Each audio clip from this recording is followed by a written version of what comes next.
우리가 창세기를 살펴볼 때 창세기 1장이랑 2장이랑 굉장히 중요한 내용이라고 제가 말씀드렸습니다. 그래서 오늘 저번 주에 처음 지난 수요일 날에 우리가 처음으로 창세기 1장 1절 여러분들 말씀드렸죠. 제가 이제 창세기 강의가 시작이 되었기 때문에 제가 수요일 날에 설교했던 내용을 꼭 보셔야 됩니다. 그래서 여러분 강해 설교는 항상 처음 강해 설교 시간에 제가 창세기에 대해서 전체적인 이야기를 서론을 이야기하기 때문에 지난주 수요일 날에 있었던 설교 말씀 지금 아마 동영상에 제가 올렸는지 모르겠어요. 아직 유튜브 안 올렸죠. 제가 카톡에 이 예배 시간 토요 예배 마치고 난 다음에 바로 올려드리도록 하겠습니다. 유튜브에는 나와 있습니다. 근데 제가 아직 카톡에는 안 올렸거든요. 꼭 들으시고 그리고 오늘 토요일 말씀도 꼭 들으셔야 됩니다. 왜냐하면 창세기 1장이랑 1절과 2절 말씀이 창세기 전체의 흐름을 이해하는 굉장히 중요한 말씀이거든요. 그래서 1절은 태초에 하나님이 천지를 창조하시니라라는 짧은 한 구절이지만은 굉장히 중요한 내용이 나와 있다라고 제가 말씀드렸습니다. 하나님께서 태초에 천지를 창조하셨다. 이 창조했다란 말이 무슨 뜻이냐면 무에서 유로 만들었다는 겁니다. 그러니까 아무것도 없는 가운데 만들었다라는 거 하는 겁니다. 보통 사람들이 창조했다고 하면 원래 있는 재료를 가지고 또 무엇을 만드는 것을 창조했다라고 이야기를 합니다. 그때 많은 사람들이 창조 경영, 창조 혁신, 창조란 말을 많이 쓰잖아요. 이 창조란 말은 원래 누구한테만 사용하는 단어입니까? 하나님에게만 사용하는 단어입니다. 창조에 창조하다라는 말이 히브리어로 바라라는 말인데 이 바라라고 하는 말은 주어가 오직 하나님에게만 사용되는 단어입니다. 아시겠죠? 사람이 사용하는 단어가 아니라 하나님만 사용하는 단어가 창조하다라는 뜻입니다. 없는 가운데 있게 하신 분이 바로 누구이시다? 바라 엘로힘, 베레시트 바라 엘로힘. 엘로힘이 하나님이라고 하는 이름이거든요. 하나님의 이름이 성경에 보면 굉장히 많이 나옵니다. 엘로힘, 야훼, 야훼라는 이름도 있고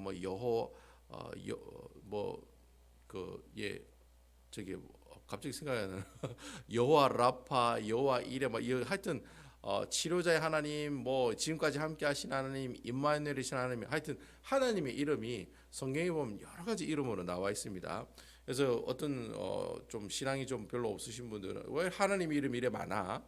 그럼 하나님이 여러 명이란 말이냐? 이렇게 생각하는 사람들도 있어요. 전혀 그렇지 않습니다. 여러분 미국에 사시는 분은 다 경험하시겠습니다만 저 한국 이름도 있고 영어 이름도 있고 그리고 또 공식적으로 가버먼트에 등록된 이름도 따로 있고 그렇죠? 다 틀립니다, 여러분. 저희 은총이도 은총문이지만은 원래 그 가버먼트 오피서 이름은 은총 알렉스문입니다. 그리고 학교에서는 은총이라고 얘기 안 해요. 아이작이라고 얘기해요. 그러니까 이름이 여러 가지가 있는 거죠. 그렇다고 그 은총이가 한 명입니까? 두 명입니까? 세 명입니까? 한 명이라는 거죠. 그와 마찬가지로 성경에도 보면 하나님의 이름이 여러 이름으로 나와 있지만 하나님이 여러 명 되시는 그런 분은 아니시다. 하나님은 오직 한 분이시다라는 겁니다.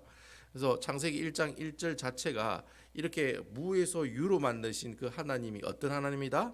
전능하신 하나님이다. 엘로힘이라면 엘이라고 하는 말이 전능하다라는 뜻입니다. 그래서 전능하신 하나님이 무에서 유로 창조하신 그 이야기가 창세기 1장 1절에 나온다. 그래서 제가 말씀을 드렸어요.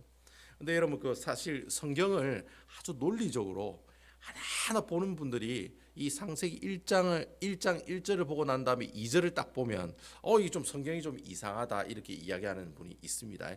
아무 생각 없이 성경 보시는 분은 성경을 볼 때는 아무 생각 없이 보시는 게 좋습니다. 일단 아무 생각 없이 그냥 있는 대로 어떻게 해요? 읽는 대로 믿으면 되는 거예요. 근데 그게 잘 안 돼.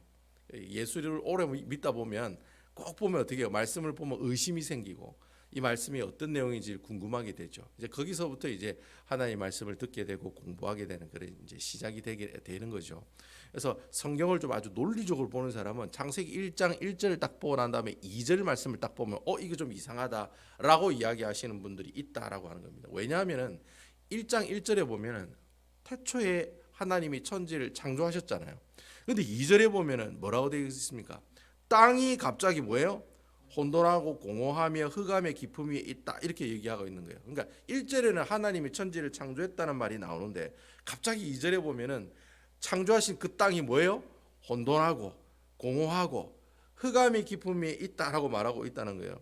그러니까 이 아주 굉장히 논리적인 사고를 하고 있는 사람들은 이상하다. 1절에는 하나님 천지를 창조하셔서 오케이 대쪽해 그거는 내가 뭐 창조했다니까 그걸 창조했다고 치자. 근데 2절에는 왜 갑자기 땅이 그 하나님께서 천지를 만드신 그 땅이 하나님께서 이 세상을 만드신 그 땅이 왜 혼돈하고 왜 공허하고 왜 이 흑암이 깊은 바다 위에 있느냐라는 거죠. 그래서 이 성경을 딱 읽고 난 다음에 그 아주 그 논리적인 사고를 펴는 사람들은 야, 이 성경이 좀 이상하다. 왜냐하면 하나님이 만드신 그 창조하신 그 땅이 이렇게 불안한 거냐? 하나님께서 하늘을 만드시고 땅을 만드셨는데 그게 다 불안하다는 거예요. 그게 공허하고 혼란스럽고 흑암이 깊음 위에 있다는 말은 저 깊숙이 저 깊은 데 있다는 그런 뜻이거든요. 하나님께서 천지를 창조하시고 난 다음에 뭐라고 하셨습니까? 보시기에 좋았더라 얘기해야 되는데 갑자기 땅이 혼돈하고 혼란하고 그리고 어떻게 해요? 깊은 물에 깊은 어떤 흑암이 깊은 가운데 있다라고 이야기하는 거 보면 그래서 이 1장 2절에 있는 이 말씀을 보고 어떤 신학자들은 뭐라고 얘기하느냐면 야 1장 1절에 있는 창조랑 1장 2절에 있는 창조가 틀린 창조다. 그렇게 이야기하는 사람들이 있어요. 말이 돼요. 구절을 보면 말이 돼. 그렇죠? 1장은 하나님이 일단 천지 창조를 만들었어. 천지를 창조하셨어요.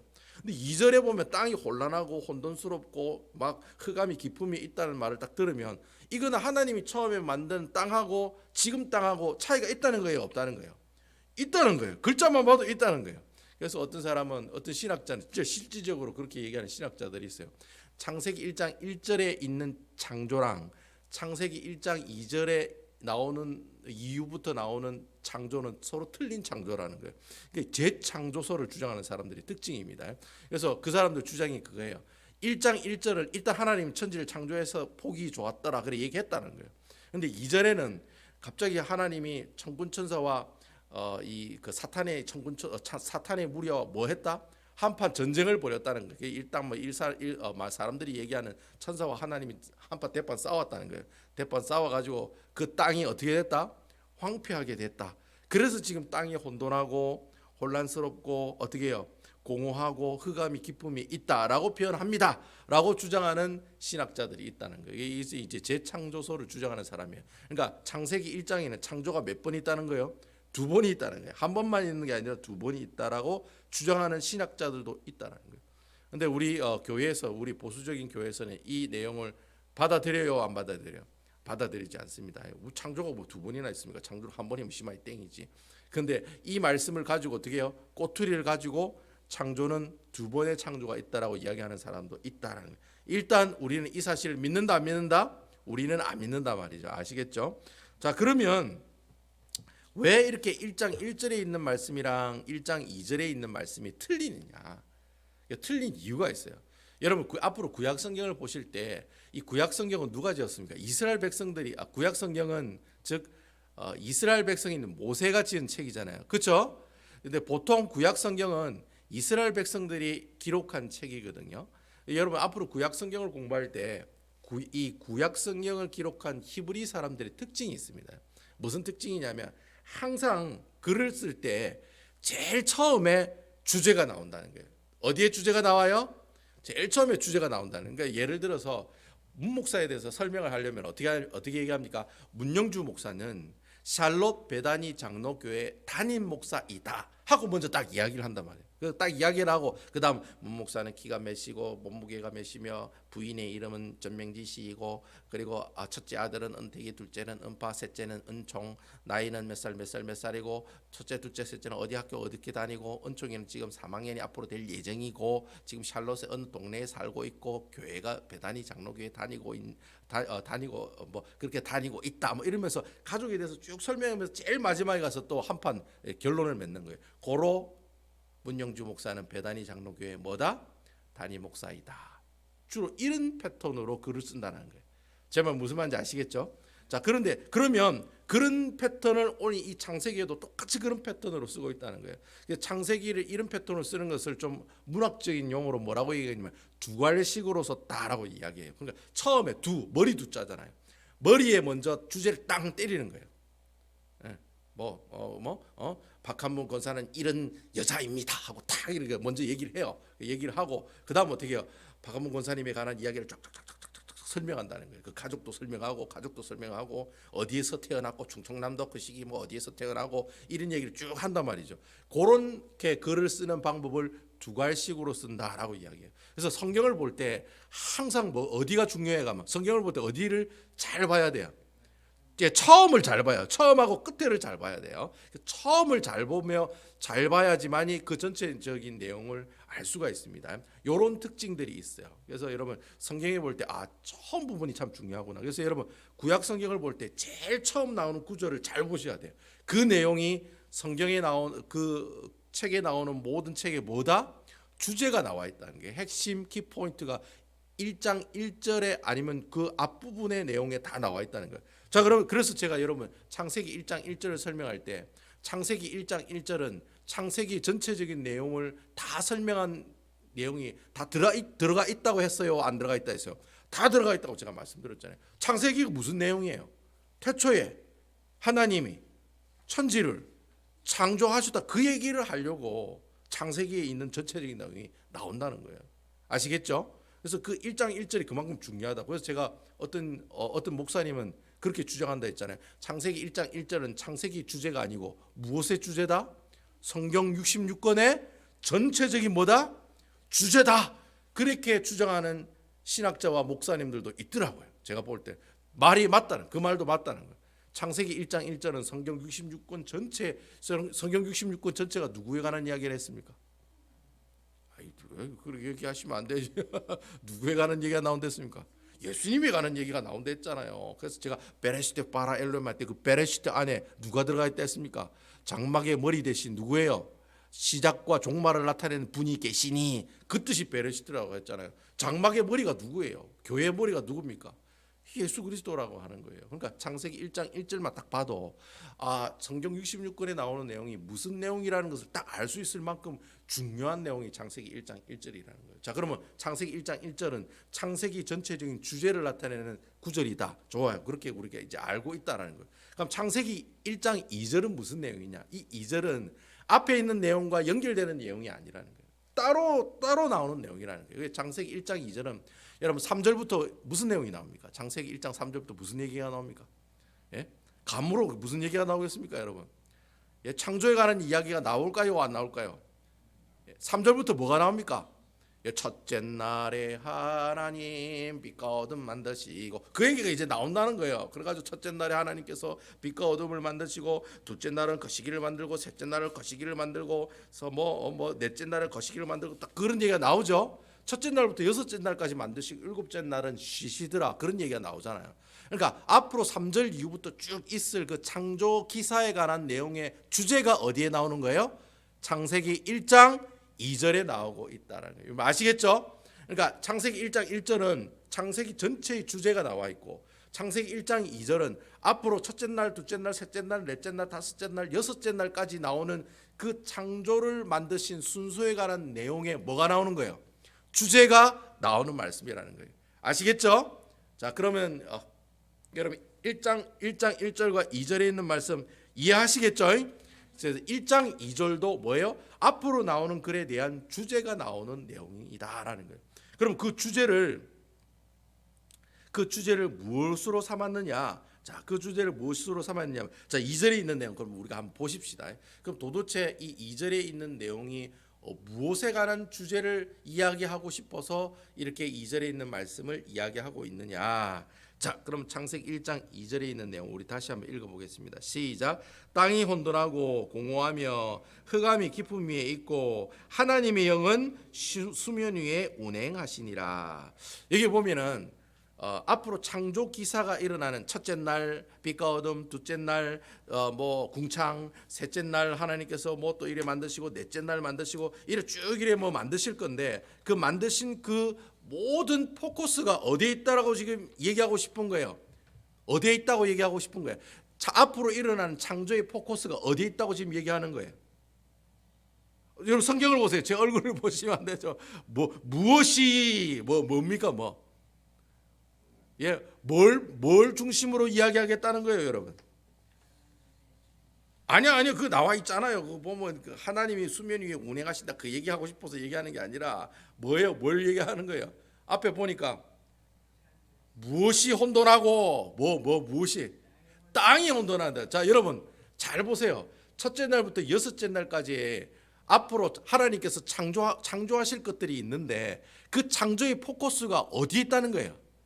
땅에 있다는 거예요. 그걸 이제 얘기하고 있는 거예요. 아시겠죠? 땅에 있는 누구? 땅에 있는 누구? 땅에 있는 누구? 하나님? 땅에 있는 누구? 그렇지. 우리 그 성경에 있는 내용으로 말하면 누구예요, 그 사람이? 그 아담. 예. 아담 하다 할 때 아담. 여러분 그 창조의 끝이 뭐예요? 아담을 창조하신 거잖아요. 하나님의 형상으로 사람을 창조하신 거잖아요. 여러분 에덴 동산에 있는 모든 천지 만물을 누구를 위해서 만들었습니까? 누구를 위해서 만들었습니까? 아담을 위해서 만들었다는 거예요. 아담이란 뜻이 여러분 아담이란 뜻이 뭐예요? 아담이란 뜻이 뭡니까? 히브리어로 아담이거든요. 아담이 뜻이 뭡니까, 여러분? 아담의 뜻이 뭐예요? 아름답다고. 이런 또 신학자 나오시는데 그러면 아담이 뭘로 만들었습니까, 여러분? 그 흙이란 뜻이 아담이에요. 아담을 만드셨으니까 흙이야. 그 아담의 이름의 뜻은 흙이라는 뜻입니다. 흙. 사람이 죽으면 뭘로 돌아갑니까? 한 줌의 흙으로 돌아가잖아요. 이제 아시겠죠? 아담이라는 뜻이 흙이라는 뜻이에요. 흙. 그러니까 아담이 흙으로 만들었잖아요. 그래서 땅이라는 말이 먼저 나온 거예요. 이 말이 무슨 말이냐면 앞으로 하나님께서 첫째 날에 뭘 만들고 둘째 날에 뭘 만들고 셋째 날에 뭘 만들고 마지막 여섯째 날에 짐승을 만들고 사람을 만들잖아요. 그 사람을 만드는 모든 포커스가 앞으로 어디에 있겠다는 거예요? 땅에 있다는 거예요. 땅. 그 땅의 흙으로 사람을 만드셨으니까. 그래서 오늘 2절에 보면 땅이 혼돈하고, 근데 왜 갑자기 혼돈하고 공허하고 흑암이 있다는 말을 썼느냐? 이 쓴 이유가 뭐냐? 이 말은 여러분 하나님께서 이 천지 만물을 창조하실 때 없는 가운데 있겠어요? 있는데 있겠어요? 없는 가운데 있겠죠. 없는 가운데 있겠다라는 뜻을 이렇게 얘기하고 있는 거예요. 혼돈스럽고, 여러분 혼돈할 때 이 혼돈은 막 어지럽고 복잡하고 하고 막 이런 혼돈이 아닙니다, 여러분. 히브리에 보면은 이 혼돈하다는 이 말이 무슨 말이냐면은 2절에 보면 혼돈하고 공허하다는 말이 무슨 말이냐면 우리가 알고 있는 것처럼 텅 비어 있고 아무것도 없고 혼란스럽고 이런 의미가 아니에요. 혼돈하고 공허하다는 말은 아까 제가 얘기했듯이 아무 형태가 없고 아무 어떤 형태가 없다는 말이에요. 그러니까 이 말이 무슨 말이에요? 아무것도 없다는 말이에요. 그 깊은 흑암이 깊다 이 말도 아무것도 없다는 거예요. 여러분 저 바다 속에 들어가면 뭐 있어요, 없어요? 제일 깊은 데 가면 실질적으로 최고로 깊은 데까지 가면 아무 생명체가 없는 것처럼 아무것도 없는 상태에서 창조했어요라는 뜻을 설명하려고 땅이 혼돈하고 공허하고 흑암이 깊다라고 설명하고 있다는 거예요. 아시겠죠? 그러니까 땅이 막 혼돈스럽고 막 전쟁 아까 얘기했던 것처럼 전쟁하고 나서 땅이 막 개판으로 되고 온통 막 어지럽게 됐다 그런 뜻이 아니라 여기서 말하는 공허하고 혼돈하고 흑암이 깊다는 말은 아무것도 없다라는 그 표현을 하려고 이 세 가지 단어를 쓰고 있다는 겁니다. 나중에 이제 예레미야 42장 10절이나 이 말씀에 가면 요 단어를 그대로 예레미야가 사용을 해요. 뭐 설명하려고 이 단어를 사용하느냐면 예레미야가 무슨 예언을 하는 사람이었습니까? 야, 너 나중에 남유다 다 쫄딱 망할 거야. 그러니까 바벨론한테 어떻게 하라고요? 항복하라고 하잖아요. 항복해야 너희들 살 수 있다고. 그래서 이스라엘 백성들이 나중에 바벨론에게 망할 때 그들의 영적 상태가 바로 이런 상태였다는 거예요. 혼돈하고 공허하고 흑암이 깊은. 이 말이 무슨 말이냐면 이스라엘 백성들이 그 당시 망하기 전에 신앙이 어땠다는 거예요? 신앙이 어떻다는 거예요? 있었다는 말이에요? 없었다는 말이에요? 아무것도 없었다는 말이에요. 아무것도 없었다. 그러니까 좀 심한 표현대로 좀 개판이었다 이 말이에요. 별로 안 좋았다라는 말이에요. 그 표현을 예레미야가 이 구조를 가지고 사용을 하거든요. 그러니까 혼돈하고 공허하고 흑암이 깊다는 말은 아무것도 없다는 말이에요. 그 땅에 아무것도 없었잖아요. 말이 맞아요, 안 맞아요? 맞는 말이라는 거예요. 땅에 아무것도 없었다는 거예요. 그 땅이 그 하나님께서 천지를 짓기 전에 이전의 상태는 아무것도 없는 상태였다는 거예요. 그것을 강조하기 위해서 땅이 혼돈하고 공허하고 흑암이 깊은 가운데 있다라고 표현하고 있는 겁니다. 아시겠죠? 그런데 그 상태에 있을 때 오늘 그 뒤에 있는 말씀이 참 재밌어요. 하나님의 영이 뭐에 운행하시더라? 수면 위에 운행하시더라라고 이렇게 얘기하고 있다는 거예요. 여기서 말하는 하나님의 영은 누구를 말하는 겁니까? 예? 하나님의 영은 누구예요? 성령 하나님이죠. 아멘이십니까? 여러분 그 교회 신앙생활 하시는 분들 중에 착각을 하시는 분이 계시는데 창조는 하나님이만 하셨다라고 얘기하는 사람들이 있어요. 여러분 이게 잘못된 말이에요? 아니면 잘못된 생각이에요? 아니면 맞는 생각이에요? 여러분 하나님만 창조하셨습니까? 성부 하나님만 창조하시고 나중에 사람의 몸을 입고 오신 분만 예수님이고 나중에 예수님이 죽고 난 다음에 보내주신 분만 성령 하나님이고 그래 따로 생각해야 돼요? 아니잖아요. 여러분 하나님께서 이 천지를 만드실 때는 하나님만 만드신 게 아니에요. 바로 성부와 성자와 성령 하나님으로 만들어졌다는 사실을 믿으시기 바랍니다. 여기에서 삼위일체 하나님이 나오는 거예요. 그러니까 여러분 우리 하나님은 한 분처럼 보이는 것처럼 보이나 실질적으로는 삼위를 가지고 계시는 분이라는 거예요. 성부와 성자와 성령 하나님이 서로 협력해서 만든 것이 바로 이 세상을 창조하셨다라는 거예요. 그러니까 수면 위에 하나님의 영이 운행하셨다라는 말은 뭐예요? 그때 그 시대 때 성령 하나님이 계셨다는 말이에요? 안 계셨다는 말이에요? 계셨다는 말이에요.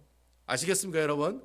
그러니까 이 세상을 삼위 하나님께서 창조하시기 전에 이미 성부와 성자와 성령 하나님은 어떻게 해요? 존재하고 계셨다는 거예요. 그래서 이게 하나님의 영이라는 표현을 쓰고 있다는 거예요. 아시겠죠? 근데 그 하나님의 영이 수면 위에 뭐하고 있다? 운행하고 있다라고 표현하고 있다는 게 운행하고 있다는 말이 무슨 말이에요? 그럼 하나님께서 막 날개를 쫙 펴가지고 물 위에 쫙 날아다니고 있다는 말이냐? 그렇게 표현을 하면 안 된다는 거예요. 운행하고 있다는 말이 히브리어로 무슨 말이냐면은 이 아주 굉장히 긴 내용으로 나와 있어요.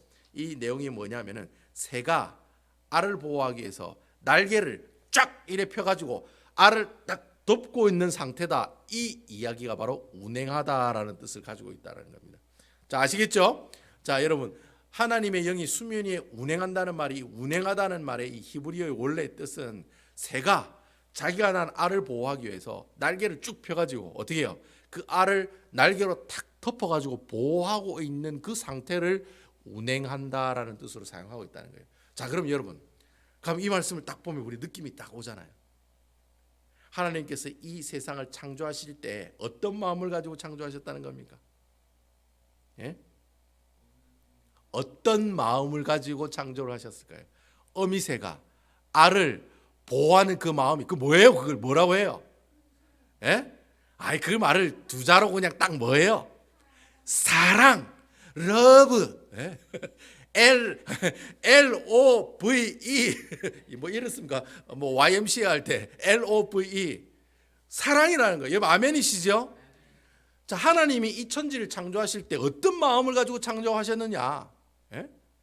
어미새가 자기가 낳은 알을 지키려고 날개를 쭉 펴가지고 그 알을 딱 덮고 있는 그 마음을 가지시고 이 모든 천지 만물을 어떻게 하셨다? 어떻게 하셨다? 창조하셨다는 거예요. 그러니까 하나님이 그 뜨거운 여러분 자기가 낳은 그 자녀 아무리 자녀하고 아버지하고 어머니하고 사이가 안 좋아도 자식은 자식이잖아요. 그래요, 안 그래요? 자식이 잘된 마음, 잘 되고 싶은 마음을 가지고 있는 게 부모 마음이에요, 아니에요? 부모 마음 맞잖아요. 뭐 어떻게 됐든 간에 뭐 나하고 전혀 상관없는 아들 딸이 됐다 하더라도 자식은 자식이잖아요. 어떻게 해서든지 그 자식을 사랑하고 잘 되는 마음이 다 있단 말이에요. 아버지 마음에. 바로 그 아버지의 그 마음을 가지고 이 모든 세상에 있는 만물을 창조하셨다는 거예요. 그래서 여러분 나중에 이 아버지 마음의 최고의 클라이막스 이 땅에 누가 오시는 겁니까? 바로 이 땅에 누가 오시는 거예요? 독생자 아들 예수 그리스도가 이 땅에 오시는 거예요. 하나님이 세상을 이처럼 사랑하사, 아멘, 이처럼 사랑하사 독생자를 이 땅에 보내주셨다는 거예요. 이처럼이라면 so love, 너무 사랑하니까 하나님이 직접 사람의 몸을 입고 이 땅에 오셨다는 거예요. 그분이 누구예요? 예수 그리스도라는 거예요. 자, 그럼 여러분 성경이 창세기도 보니까 누구 얘기가 나와요? 창세기 오늘 1장 2절에 보니까 누구 얘기가 나와요? 하나님의 사랑인데 그 하나님의 사랑이 철정인 누구 얘기가 나와요? 최고의 크라이막스인 누가 나와요? 예수 그리스도가 나오네요. 어머머 세상에. 창세기에 또 예수님이 나오네요. 창세기 1장 1절에도 예수님에 관한 이야기가 나오고 창세기 1장 2절에도 예수님에 관한 이야기가 나오네요. 그러니까 여러분 창세기에 보면은 앞으로 창세기에 보면은 예수님에 관한 이야기가 나올까요? 안 나올까요? 이런 식으로 창세기에도 보면 예수 그리스도에 관한 이야기와 내용들이 쭉 나오고 있다라고 하는 겁니다. 그래서 여러분 제가 그 수요일 날에 예배 드릴 때 구약 39 딴 예수님 무슨 예수님?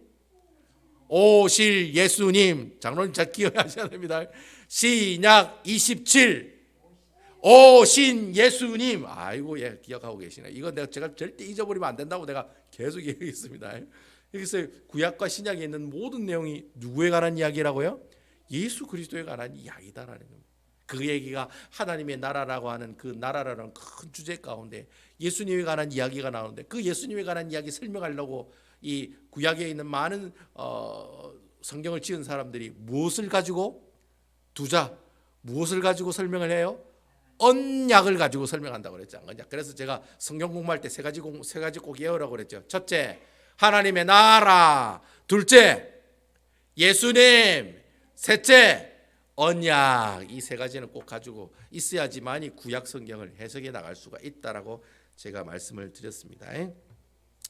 자, 그럼 제가 오늘 이 창세기에 관한 이 내용을 가지고 하나님께서 우리에게 주신 하나님의 귀하신 영적인 교훈이 뭐냐, 제가 이 말씀을 그렇게 적용했으면 좋겠어요. 여러분 우리가 살고 있는 이 모든 인생의 삶은 공허하고 혼돈하고 흑암이 깊어요 안 깊어요? 다 혼란스럽고 그리고 또 어떻게 해요? 공허하고 그리고 흑암이 깊은 그런 복잡하고 힘들고 어려운 상황 가운데 살아요 안 살아요? 그래 살고 있잖아요. 근데 중요한 것은 내가 그렇게 어렵고 힘들고 아무것도 없다. 나는 돈도 없고 여자도 없고 막 아무것도 없어요. 자식도 없고 아무것도 없어요. 아무것도 없는 가운데서도 우리 하나님의 영은 수면 위에 뭐 하시더라? 운행하고 계신다는 거예요.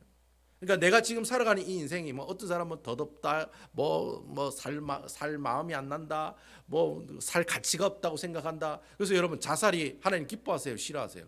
싫어하세요. 여러분 하나님께서 하나님께서 우리를 창조하실 때는 그 하나님께서 우리를 사랑하는 그 마음을 가지고 누구를 만드신 거예요? 여러분들을 만드셨다는 거예요. 아멘이시죠? 여러분들은 하나님의 사랑의 결정체예요. 하나님의 사랑으로 만든 자녀들이에요. 그러니까 여러분 하나님의 형상으로 만든 자녀가 자기 스스로 목숨을 끊는다는 게 얼마나 큰 죄입니까, 여러분? 그렇게 해서는 안 된다는 거예요. 그래서 여러분 하나님께서는 내가 공허하고 혼란스럽고 흑암이 깊은 그런 가운데 살고 있다 할지라도 성령 하나님께서는 항상 우리를 어떻게 해요? 어메새가 날개를 펴 그 알을 지키며 그 알을 어떻게 해요? 자신의 날개로 그 알을 탁 덮어서 보호하고 있는 것처럼 성령 하나님, 성부와 성자와 성령 삼위 하나님께서는 우리들을 항상 어떻게 해요? 지켜주시고 보호해주시고 인도해주시고 함께해주신다는 사실 믿으신 여러분 되시기 바랍니다. 오늘 말씀을 통해 여러분 그렇게 보시는 거예요. 그래 맞아, 우리 하나님께서는 내 지금 인생이 지금 기구하고 참 뭐 못 먹을 거 못 먹고 진짜 내 삶이 참 재미도 없고 내가 이런 상황 가운데 있다 할지라도 우리 예수 믿는 사람들은 항상 뭐예요? 성부와 성자와 성령 하나님 나를 어떻게 하시고 인도하시고 보호해 주시고 지켜 주시고 비록 내가 지금 아무것도 못하는 사람 가운데 있다 할지라도 우리 주님께서는 어떻게 해요? 이 성경 말씀이 내 발의 빛이요 등이고 그렇죠? 이 말씀을 통해 내가 앞으로 살아갈 그 길들을 비춰주시고 보여주시고 위로해 주시고 치료해 주시고 함께 동행해 주신다는 거예요. 아멘이시지요? 그래서 여러분 제가 여러분들한테 말씀을 계속 보내는 거예요. 카톡을 목사님이 얼마나 그 보내는 것도 얼마나 힘든지 아세요, 여러분? 매일매일 아침에 7시에서 8시 사이에 카톡 보내는 게 쉬운 일이 아니에요, 여러분. 자다가 벌떡 일어가지고 가장 먼저 하는 일이 뭐예요? 카톡 보내는 일, 제가 하는 일이에요. 그럼에도 불구하고 그렇게 말씀을 보내면 어떻게 해요? 오늘도 우리 베다니 교회 성도들이 이 말씀 가지고 살아가겠지. 이 말씀을 통해 하나님 만나겠지. 하나님께서 주시는 위로와 하나님 주시는 보호와 하나님 주시는 사랑을 깨닫겠지. 그런 심정과 마음으로 보낸다는 거예요. 그래서 여러분들 그렇게 말씀을 받으면 고래 살아야 돼요, 안 살아야 돼요? 아이고 뭐 또 왜 또 보내노, 또 아이고 또 왜 또 보내노, 그렇게 마음 생각하시는 분이 있을지도 모르겠어요. 아이 왜 이렇게 계속 보내는, 짜증나게 그런 사람도 있다란 말이에요, 사람들 중에. 예? 그래서 어떤 사람은 카톡 오는 카톡 소리 듣기도 싫다고 그러잖아요. 그래서 제가 무음으로 하세요, 무음으로 하면 안 들려요, 그렇게 가르쳐 주기도 했잖아요. 그래서 왜 그렇게 하나님의 말씀을 매일매일 보내고 읽도록 하느냐, 바로 하나님께서 우리에게 주신 이 수면 위에 운행하시는 그 하나님의 사랑을 어떻게 하라고? 느끼라고, 경험하시라고. 아멘이시죠? 예, 그런 가운데 여러분들이 가지고 있는 질병이 치유되는 역사, 여러분들이 위로받는 역사, 상처가 어떻게 깨끗하게 치유받는 역사, 그리고 하나님께서 보여주시는 그 놀라운 이적과 기적을 목도하는 역사, 그런 것들을 경험하라고. 왜냐하면 이 말씀은 곧 하나님의 능력이기 때문에. 아멘이시지요? 하나님의 능력이 나타나는 근원이 이 말씀이기 때문에. 그래서 그 말씀 통해서 어떻게 해요? 여러분들이 공허하고 혼란스럽고 흑암이 깊은 그 모습들을 극복해 나가심으로 어떻게 해요? 하나님께 감사하고 하나님께 영광 돌리는 그런 삶을 살아가시라고. 예, 항상 하나님의 말씀을 매일매일 아침에 보낸다는 거죠. 제가 어제 보니까 금요일 카톡을 안 보낸 것 같더라고요. 그래요, 안 그래요? 아무도 저한테 카톡으로 목사님 오늘 설교, 오늘 말씀 안 보냈어요. 옛날에는 그 얘기 하더만. 예? 아무도 이상한 얘기를 안 해. 저도 어제 아침 깜짝 놀랐어요. 저도 깜짝 놀랐어요. 제가 그래요. 제가 깜짝 놀랐어요. 제가 내가 안 보냈네. 제가 그때 알았다니까. 그때 저도 알았다니까요. 안 보냈다는 거. 그때 날카롭게 여러분 지적하셔야죠. 목사님 또 주무시고 계시나, 뭐 하고 계시나요? 제가 예. 아이고 감사합니다. 아이고 하여튼 제가 바빠가지고 그럴 때도 있어요. 사람이라는 게. 제가 목사가 뭐 완벽한 사람이겠습니까? 살다 보면 아침 일어나다 보면 보내야지 했는데 갑자기 아침에 바쁜 일이 생기면 아마 잊어버리면 그냥 지나가는 거예요. 저도 이제 뭐 나이가 그래 많이 먹은 건 아닙니다. 점점 가면 갈수록 머리가 이제 띵해지는 것 같아요. 느낌이. 옛날 같으면 날카롭게 오늘 보내야 되는데 이렇게 생각해야 되는데 이제는 띵하게 아침만 딱 지나가면 7시에서 8시 사이 딱 지나가면 그냥 잊어버리는 거예요. 저도 보냈겠지 하고 그래 생각하는 거예요. 그래서 아무튼 여러분 오늘 이 말씀이 우리에게, 여러분들에게 그래 적용이 되었으면 좋겠어요. 하나님께서 우리 사람을 만드실 때 아버지가 아들을 사랑하는 그 마음 가지고 만드셨구나. 그 마음 가지고 태양과 하늘 만드시고 바다도 만드시고 물고기와 고기와 새들과 이 세상에 있는 짐승들, 그런 마음을 가지고 만드셨구나. 그래서 하나님께서 나중에 아담을 흙으로 창조하셨구나. 이거 생각하면 고마워요, 안 고마워요? 고마워요. 그래서 그런 감사하는 마음을 가지고 오늘 하루도 살아가시는 아름다운 우리 베다니 교회 성도 여러분 다 되시기를 주님의 이름으로 축원드립니다.